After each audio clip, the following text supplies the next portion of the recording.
Oi, voltamos aqui agora, né, com a doutora Indiara Cavalcante, ela que é advogada, membro da Comissão Direito da Mulher e atuante na área da família e criminal.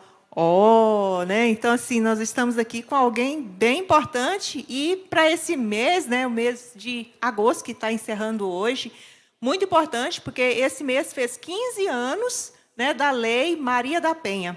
E nada mais importante, né, e oportuno do que receber aqui nos nossos estúdios uma advogada que é da área, né? E ela vai falar conosco com propriedade sobre o assunto. Boa noite, doutora Indiara. Seja bem-vinda. Boa noite, Simone. Obrigada pela oportunidade. Obrigada a todos que estão acompanhando. E vamos contribuir, né? Com Contribuir com as certeza. informações, contribuir com as informações sobre a Lei Maria da Penha. Com certeza. Quero aproveitar aqui, em público, né, agradecer o doutor Célio Júnior. Ele que me indicou a doutora, viu? Ele que me indicou, falou, no, entrevista da doutora Indiara. Ela tem muita bagagem para falar, e aí do quadro Eu Amo Minha Profissão, né, que é o nome do quadro. Ela é bem atuante e pessoa bem dedicada, viu, doutora? Obrigada, doutor Célio. É um colega, né, mais antigo que eu na comarca e um colega que contribui muito e muito parceiro, tanto da OAB como meu também. Então, E é uma pessoa bastante ética, né? Célio Júnior, assim, muito. eu vejo ele assim uma pessoa bastante ética. Não interessa se é A ou B, ele é bem ético nas suas colocações. Gosto muito dele, da família dele, da esposa, todos os nossos amigos. Então, doutora, vamos lá. Quem que é a Indiara Cavalcante?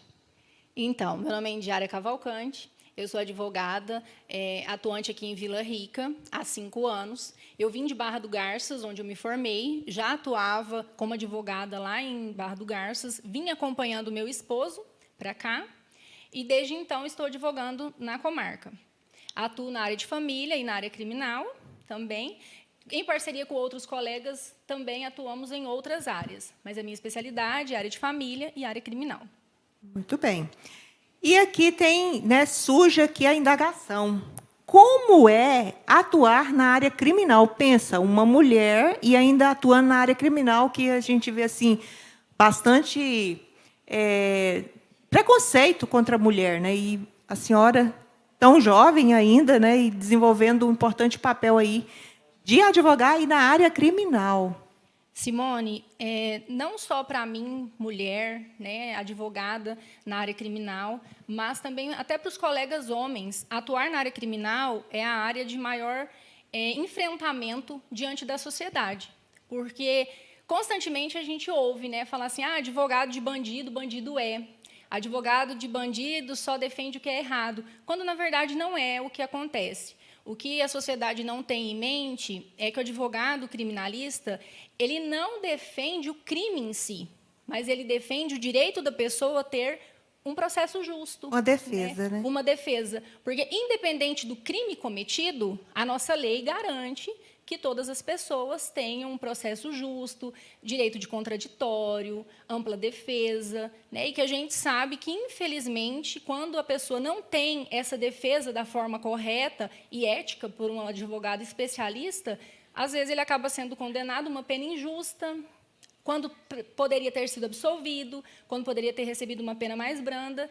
E o nosso sistema penal, a ideia da penalização é para que ele seja ressocializado à sociedade.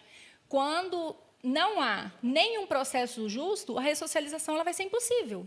E vamos fazer o quê? Criar uma bola de neve, né? Uma pessoa que poderia passar pelo sistema carcerário, sair de lá renovada e ressocializada, ela vai aprender a fazer novos crimes, Vai piorar. vai criar aquela resistência com o judiciário, falar assim, eu não fiz uma coisa, eu fiz uma coisa mais branda, eu tive uma condenação maior, quando, na verdade, o que faltou foi uma defesa. Então, o advogado criminalista, ele esbarra nisso. E eu, por ser mulher, muitas vezes falo assim, nossa, mas você entra na cadeia, num presídio? Sim, tranquilamente. As pessoas que estão lá, independente de ter cometido um crime ou estarem lá acusadas de forma falsa, né, elas têm direito e são seres humanos também.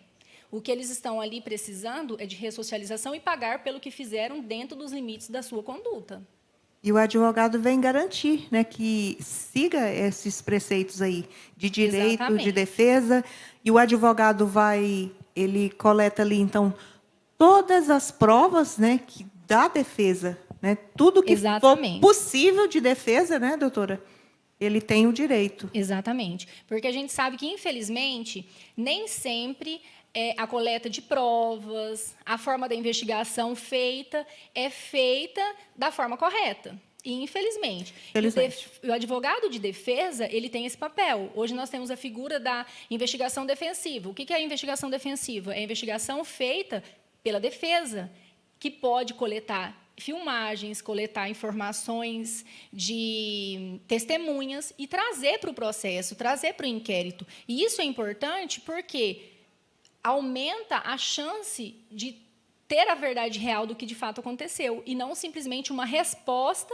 para um crime que talvez não tenha sido aquela pessoa que tenha cometido. Nossa, doutora, e assim, eu vou confessar, eu compreendi agora melhor assim o papel do advogado com a sua explicação, porque realmente o pensamento era aquele: nossa, defende bandido, defende assassino, estuprador. Simone, uma forma até eu fiz uma postagem no Instagram há um tempo atrás em que eu trouxe uma pergunta e eu até trago para você e para as pessoas que estão assistindo. Para a gente ter noção de justiça, né, a gente precisa fazer aquela pergunta: se o rosto conhecido da pessoa que está sendo acusada for do seu pai, do seu irmão, ou for de uma pessoa desconhecida, você quer a mesma pena para essa pessoa? Não, né? Certo? E, assim, a gente, às vezes, comete infrações, às vezes de menor potencial, mas, por exemplo, você sair depois de ter ingerido bebida alcoólica é um crime. E se a gente for levar ao pé da letra, a pessoa que faz isso também é um bandido. É diferente de um homicídio, é diferente de um roubo. A pena é diferente. É diferente, a pena é diferente. Mas a pessoa também é enquadrada em um crime. Um crime. Então, nesse ponto, é aquela frase, né? Bandido bom, por exemplo, é bandido morto. Todos, então? Depende, né? Porque Exato. se o rosto for o rosto de uma pessoa conhecida, com certeza não vai querer esse desfecho. Exatamente. Né? Nossa, Então, muito esclarecedor. Essa é a ideia do advogado criminalista: garantir direitos e não querer sempre e somente absolvição. É isso aí. Para mim, esclareceu bastante. Eu espero que o pessoal de casa também tenha compreendido qual que é o papel do advogado, né? E a concepção que eu tinha realmente, doutora, era essa: defende bandido, estuprador, assassino, mas todos, né, têm direito à defesa. É uma espécie assim, como Jesus ensinou, né? E ele não veio só para os corretos, né, os bonzinhos, ele veio para todos, inclusive aquele ladrão, aquele malfeitor, não é, doutora? Exatamente, Simone. É um papel muito nobre, né? E vamos falar assim, do nome do quadro: Eu Amo Minha Profissão. E a senhora, doutora? Eu amo a minha profissão, Simone.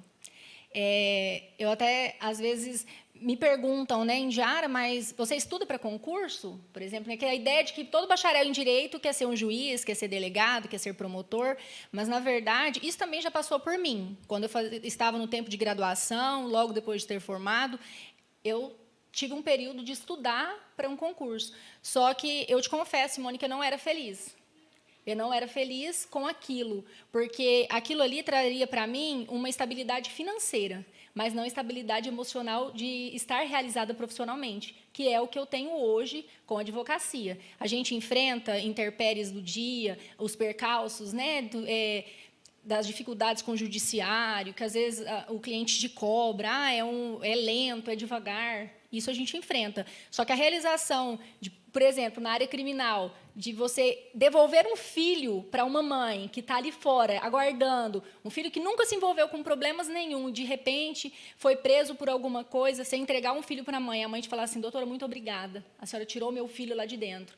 Ou você dá a chance para uma mãe que está criando seu filho sozinha, sem a ajuda do pai, que não paga pensão, não contribui com as despesas, e ela te mandar uma mensagem falando assim: doutora, deu certo, esse mês eu recebi a pensão do meu filho e nós não vamos passar necessidade. Isso não tem dinheiro que pague, Simone. Então, a realização como advogada não é somente financeira, mas é mais profissional e pessoal, de ver o resultado do meu trabalho e a possibilidade de contribuir com a sociedade. Realmente, o Célio Júnior tinha razão.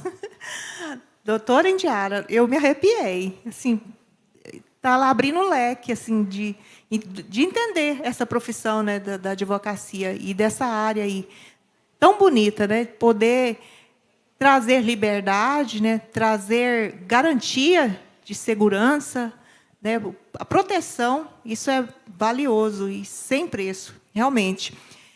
E aqui nós temos também a questão de falsas comunicações em relação à Lei Maria da Penha. Como eu disse no início, né, completou 15 anos de Lei Maria da Penha.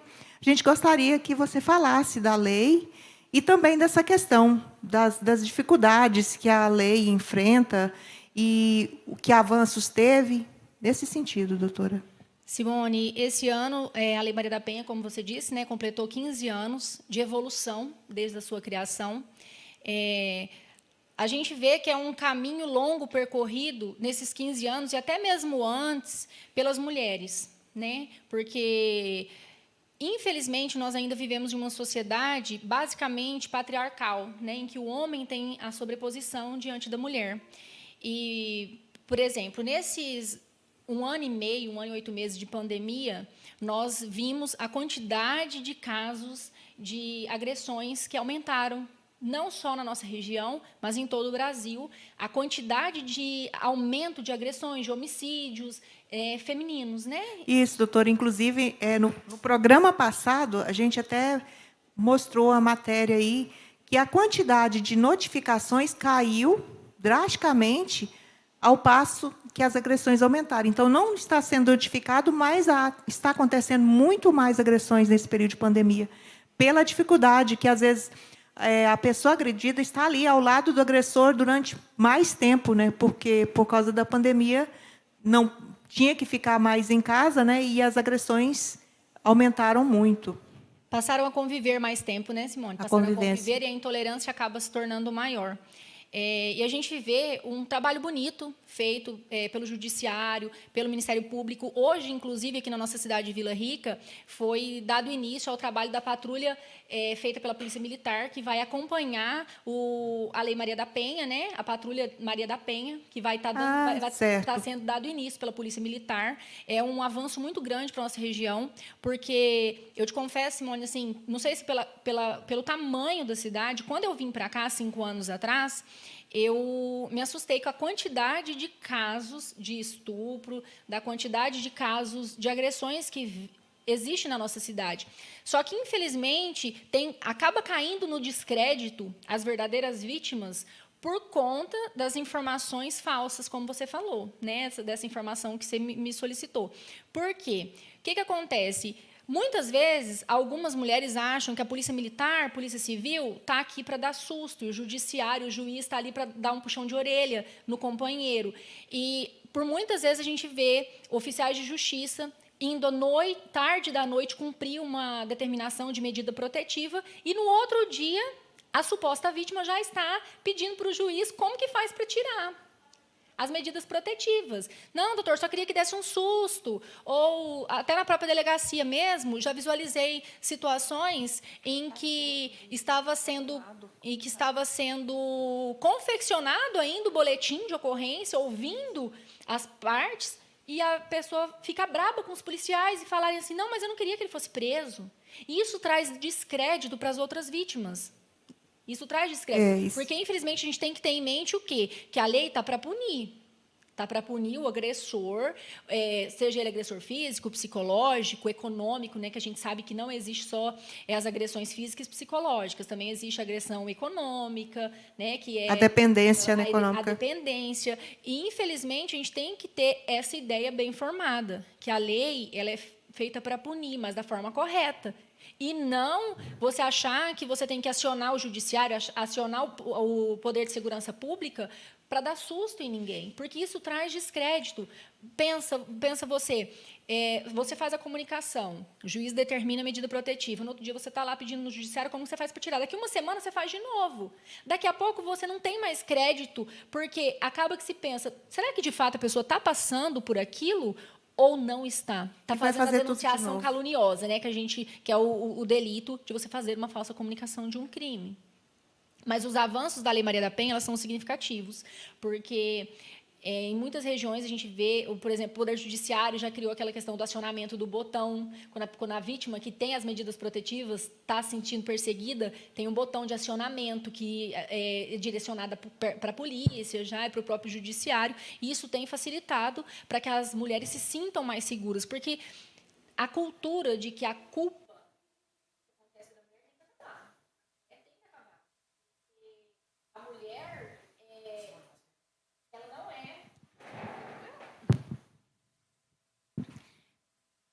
como eu estava falando, a questão da cultura de que a culpa sempre é da mulher, ela tem que acabar. Mas entre as próprias mulheres tem que haver a questão da colaboração, do apoio, né, entre as mulheres, e não haver essa situação que você me perguntou sobre a questão da comunicação falsa de crimes.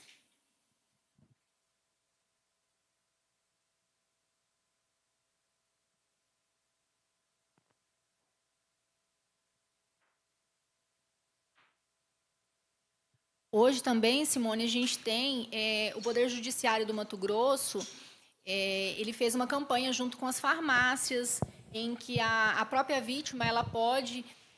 Tem farmácias cadastradas, né, em que a própria vítima ela pode ir com um simples sinal de um X vermelho na mão, e ela, vamos dizer, chega ali no balcão para comprar alguma coisa e ela mostra. Naquele momento, a pessoa que está ali no balcão, ela busca já acionar o aparato da polícia, né? Doutora, aqui teve casos, é do seu conhecimento que teve casos? Não, eu fiquei sabendo de 2 ou 3 farmácias que foram solicitado o cadastramento, mas se de fato for efetivado, eu não sei. Aí é necessário o cadastro? Tem que ser feito o cadastro. Tem que ser feito o cadastro porque são farmácias parceiras, né? Juntamente com o Poder Judiciário, não é só a farmácia, é o Poder Judiciário, com a polícia, o Ministério Público. Então 2 farmácias fizeram essa indicação. Parece que tiveram indicação para o cadastro, mas eu não sei te falar se houve a efetivação, mas eu posso buscar essa informação e te passar aqui. Você pode passar no próximo programa, né? Com se certeza. há esse cadastramento dessas Pode farmácias. divulgar? Pode divulgar. Tá. Na verdade, é porque o agressor, ele tem a falsa ideia de que todas são cadastradas, né? Porque é para as farmácias. Não, todas as farmácias, se quiserem, podem se cadastrar. Só farmácia? Esse é uma campanha junto com as farmácias. Interessante. Então, é uma questão assim para as farmácias, né? Porque interessante. É um serviço de utilidade pública, né? Deveria. De apoio, né? Se porque aquela ideia de que em briga de marido e mulher não se mete a colher, não pode existir também. Isso tem que ser erradicado, né? E uma questão que você falando aí, me lembrei de um fato que aconteceu, a gente até divulgou. Uma mãe, né, uma mulher estava sendo agredida pelo esposo, e nesse tempo de pandemia. Então, ela não podia sair de casa. Mas tinha que ir na escola, tinha que ir para a escola, né, para fazer a matrícula dos filhos. E aí ela usou, né, a inteligência ali, aquele momento de esperteza, ela colocou um aviso, um bilhete dentro dos documentos que ia entregar na escola pedindo socorro. Não sei se a senhora ouviu essa história. Não, Simone, eu não tomei conhecimento. Pois é, e foi aqui em Mato Grosso. E aí, nisso, né, a secretária, manipulando a documentação, viu, ela olhou para a secretária, ela viu, e o cara na porta da secretaria. Só foi ela virar, ela já acionou a polícia e essa pessoa foi presa. Então, às vezes, assim, são atitudes que fazem a diferença, né? E aí vem aí a polícia judiciária, a polícia militar, os advogados, né? Trazer possibilidades para que essa mulher que esteja sofrendo algum tipo de agressão, para que não vire mais um índice aí, né, nos números de feminicídio, né, desses números tão tristes que a gente tem visto aí aumentar tanto, principalmente, como a gente disse, né, doutora, nesse período de pandemia, em que ambos, né, a vítima e o agressor têm que conviver mais. Agora, nem tanto, né? Já expandiu mais, todo mundo já começou a voltar para os seus trabalhos, mas ainda continua muito grande a violência contra a mulher, né, doutora? Sim, Simone, é muito grande. Na nossa região, é assustador a quantidade de casos de violência doméstica, e tanto quanto a menores, né? Quanto a questão de esposas, namoradas, ex-companheiras. É muito grande a quantidade de casos existentes aqui. E junto a isso, doutora, como a senhora disse, a questão de pedofilia, né, casos de violência sexual contra as crianças, isso acontece muito também. Muito, Simone. E é até um alerta, né? Essa situação para os pais, parentes, porque o agressor dos menores, ele não é uma pessoa desconhecida. Ele nunca é uma pessoa desconhecida. Ou é um amigo do pai, ou é o marido da amiga da mãe, que tem liberdade dentro da casa. Aquela ideia de que o tio chegou, cumprimenta, senta no colo. Infelizmente, quase, vamos dizer que 90% dos casos de agressões é alguém conhecido. E é um alerta, né? É um alerta para os pais, alerta para os responsáveis, de que a criança ela sempre deixa um sinal de que algo não está certo. Isso. Até a gente postou, assim, é uma mensagem, né? Que se a criança não quer ir no colo do tio, digamos tio, seja irmão, seja pai, inclusive pai também entra nessa história, né? Sim. Parentes, amigos, não insista em um momento, né? Não insista em um outro momento. Queira saber por que você não gosta do tio, do amigo, do primo, do fulano. Por quê? Tenha uma conversa franca, com calma, porque, como a senhora disse, né, sempre deixa indícios, sinais. De repente, o tio que era super querido, não é a criança basta se esconder quando vê chegando em casa, começa a se negar a sentar na mesa, começa a se negar a sair quando essa pessoa está perto.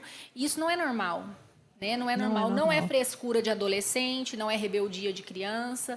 Né? A gente precisa ficar atento a esses pontos, porque na grande maioria dos casos em que eu tive conhecimento ou foi noticiado, sempre era alguém conhecido. Né? E infelizmente, muitas das vezes, a mãe sabia, alguém sabia e era escondido. Conivente. Conivente e era escondido. Né? Isso é terrível, hein? Então, doutora, quero deixar aí os microfones para a senhora fazer as suas considerações finais. Fique à vontade. Simone, eu agradeço a oportunidade, me coloco à disposição do programa e de outras pessoas que tenham alguma dúvida nesse sentido, né? Direito de família, o que abarca, né? O direito de família, a questão de pensões, guarda, são coisas que a gente pode sempre estar trabalhando. Em outra oportunidade, se você quiser também, eu venho novamente, a gente faz alguma coisa relacionada a isso, porque aqui a gente tem, infelizmente, também muitos casos de mães que são abandonadas pelos pais, né? Até pais também solteiros que criam os filhos sozinhos, que as mães abandonam. Eu acho interessante a gente trabalhar isso, porque se tem a ideia de que a pensão é para a mãe, mas na verdade não é. Então a mãe tem que ter a ideia, né, de que a pensão é indisponível porque é direito do seu filho. E é alimentícia, né? É alimentícia. Ela não pode dizer, eu não quero que o pai pague pensão porque eu não quero que o pai tenha contato com o filho. É direito. Não existe. É direito da criança, não é direito da mãe. Né? Então a gente pode trabalhar isso em uma outra oportunidade, se você quiser. O pai tem o direito de receber, se o pai for pai solteiro. Olha a produção aí com a pergunta que se é só a mãe que recebe pelo filho a pensão alimentícia ou o pai que tem a guarda da criança tem o direito de receber? Não, como eu disse, a pensão ela não é para a mãe, né? Então ela é para o filho. Então onde o filho estiver? Se o filho estiver com a mãe, o pai é obrigado a pagar. Se o filho está com o pai, a mãe, da mesma forma, ela tem a obrigação de pagar pensão, custear despesas extraordinárias, que são vestuário, medicamento, farmácia. E se quem tiver com o filho for a vovó ou o vovô, os pais também são, o pai e a mãe também são obrigados a pagar pensão. Mas isso é em acordo, assim, é de acordo com a renda? Sim, a pensão alimentícia ela é fixada da seguinte forma pelo magistrado, né, pelo juiz. Existe um binômio, necessidade de quem vai ser alimentado, que no caso é a criança, e a possibilidade de pagamento de quem tem que alimentar. Então, não existe aquela ideia de que é 30% sempre de um salário mínimo ou 30% da renda de quem vai pagar a pensão. É analisada as condições e a necessidade do menor. Então, são todos pontos que... Se o pai estiver com a guarda dos filhos, ele também pode entrar na justiça, acionar a mãe para que ela cumpra com o seu dever de alimentante. Entendi. Então, doutora, pode deixar aí o seu telefone, onde que fica o seu escritório, para as pessoas que precisarem, né, procurar a senhora. Simone, eu sempre digo que a gente precisa procurar o advogado da sua confiança, né? Então, Sim, realmente. Então, o meu escritório ele fica ali próximo ao Super Mais, estou à disposição, se alguém precisar. Até o nome da senhora? Tem o meu nome, Indiara Cavalcante. Tá? E o importante é que não é uma cultura aqui da nossa região, que o advogado ele não é advogado só para solucionar problemas. O advogado ele pode prevenir problemas. Então, não esperem que, vamos dizer, que a bomba estoure para que você busque, ou a mim, ou qualquer outro colega aqui da nossa região. Procure o advogado para prevenir, tanto o advogado da área trabalhista, da área criminal, da área de família. Para esclarecer, né? Para esclarecer. O advogado ele trabalha com prevenção e, com certeza, o trabalho realizado com a prevenção ele é menos oneroso do que o trabalho para solucionar. Para resolver o problema. problema. Né? Realmente, doutora, muito boa a sua entrevista, esclarecedora, trouxe, assim, pelo menos para mim, me esclareceu muito sobre qual que é a função do advogado. E, assim, parabéns por você ser essa mulher, né? E aí, membro da Comissão de Direito da Mulher. Precisa mesmo ter uma mulher para defender mulher, né? Sim, é verdade. A gente precisa se unir, né, Simone? Exato. Precisamos nos unir para trazer o nosso direito, aumentar os nossos direitos e evitar essa quantidade de casos que nós temos, não só aqui em Vila Rica, mas Confresa também. As outras colegas que são membros da comissão, elas são de Confresa, também atuantes lá. Então, precisamos, sim, nos unir, mostrar força, e evitar essa situação, como a senhora falou, das falsas comunicações de crime. Até eu ia comentar de um caso que nós atuamos quando eu residia ainda em Barra do Garças, em que, infelizmente, nós tivemos um cliente e que ele permaneceu por 9 meses preso até que nós conseguimos comprovar que era uma falsa comunicação de crime. Porque a supervalorização a voz da mulher ela tem que ter valor. Só que ela tem que ser atrelada a outros elementos para que a pessoa seja condenada. E, infelizmente, a gente vem trazendo descrédito para as verdadeiras vítimas por causa das falsas comunicações de crime. De fato. Então, doutora, nosso muito obrigado, viu? As portas do programa Em Destaque estão abertas. Se tiver alguma novidade, alguma nova informação, fique à vontade, a gente abre o espaço, viu? Simone, eu agradeço a você, agradeço a toda a equipe, me coloco à disposição, como eu falei, qualquer outra dúvida que nós possamos trazer de forma informativa para o programa. E para qualquer outra pessoa que precisar também, né, eu estou à disposição. E agradeço novamente a você e ao Dr. Célio pela indicação também, né, que ele também pode vir contribuir, porque é um advogado de extrema competência e de, como a senhora disse, de muito profissionalismo e ética, né? Quem também mandou abraço e achou bom, quando eu divulguei que você viria, o Zócoli e o doutor Sérgio, né, o Serginho Zócoli, e a Luana Lico, lá de Porto Alegre. Então, a doutora Luana, ela é a nossa presidente da Comissão de Direito da Mulher. Pois é, eu marquei ela lá no Instagram. Ela é a nossa presidente. O doutor Sérgio é o nosso presidente da subseção, né? Do nosso presidente da subseção, agradeço a ele também todas as oportunidades. Pois é, e nosso programa está aberto aí para o seu pessoal, o pessoal da advocacia, das questões todas aí, a gente se coloca à disposição. Então, obrigada, muito obrigada. E aí, o pessoal que está nos acompanhando, nós vamos para um breve intervalo.